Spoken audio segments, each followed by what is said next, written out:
নমস্কার বন্ধুরা, কেমন আছেন সবাই? আশা করি সবাই ভালো আছেন।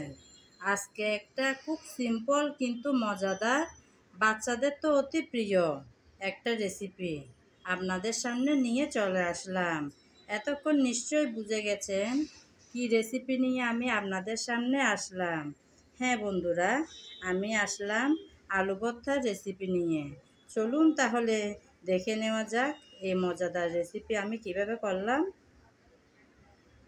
আলু ভর্তা বানানোর জন্য আমি কিছুটা পরিমাণ আলু কেটে ধুয়ে সিদ্ধ করার জন্য বসিয়ে দিলাম। অপেক্ষা করব 10 থেকে 12 মিনিট।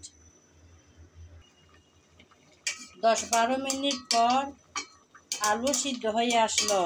এখন আমি একটা ঝাঁঝরির সাহায্যে আলুগুলো সব তুলে নেব। আলুগুলো সব আমি পানি থেকে তুলে নিলাম। এখন ভর্তা করার পালা। আজকের আলু ভর্তা করব আমি লাল শুকনো মরিচ দিয়ে। তাই কয়েকটা লাল শুকনো মরিচ শুকনো তাওয়ার মধ্যে আমি ভেজে নিচ্ছি। যারা লাল শুকনো মরিচ পছন্দ করেন না তারা চাইলে কাঁচা মরিচ দিয়েও এই ভর্তাটা করে নিতে পারেন। মরিচ ভাজা হয়ে গেল, এখন তুলে নেব।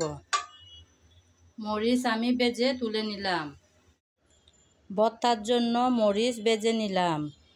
এর মধ্যে আলুগুলো ঠান্ডা হয়ে গেল।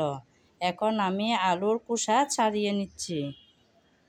ফিরে আসবো সবগুলো আলুর খোসা ছাড়িয়ে। সবগুলো আলু আমি খোসা ছাড়িয়ে নিলাম।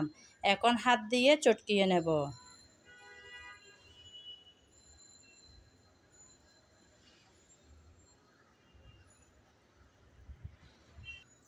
আলু আমি সবগুলো ভালো করে চটকিয়ে নিলাম।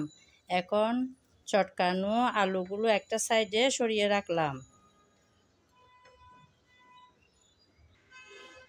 চটকানো আলু একটা সাইডে সরিয়ে রাখলাম। যে মরিচ আমি আগে থেকে ভেজে রেখেছি সেগুলো এখন সামান্য লবণ দিয়ে, অর্থাৎ পরিমাণ মতো লবণ দিয়ে কচলিয়ে নেব।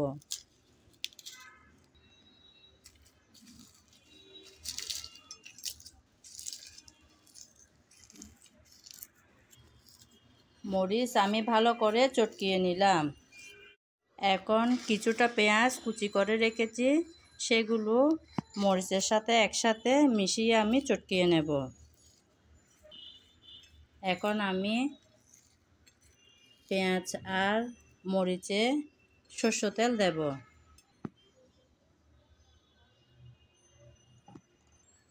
সরষের তেল দিয়ে ভালো করে কিন্তু মেখে নিতে হবে পেঁয়াজ আর মরিচের সাথে। আমি ভালো করে মেখে নিলাম। এখন আলুর সাথে মিশিয়ে নেব। আলুর সাথে মিশানোর আগে ভালো করে আমি ধনেপাতা কুচি করে রেখেছি সেগুলো দিয়ে দেব। ধনেপাতা কুচি করে রেখেছি আগে, সেগুলো দিয়ে দিলাম। আলু ভর্তার মধ্যে ধনেপাতা না হলে কিন্তু খুব একটা ভালো লাগে না। চেষ্টা করতে হবে যেন ধনেপাতা দেওয়া যায়। আমি এখন সব ভালো করে মিশিয়ে নেব।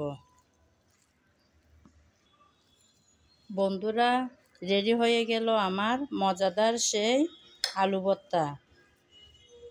আমার রেসিপি যদি আপনাদের কারো ভালো লেগে থাকে তাহলে আমার চ্যানেলটি সাবস্ক্রাইব করে আমার পাশে থাকবেন, লাইক কমেন্ট শেয়ার করবেন। আর যদি ফেসবুক পেজে দেখে থাকেন তাহলে আমার পেজটি ফলো করে দেওয়ার অনুরোধ রইল। সবাই ভালো থাকবেন। নমস্কার।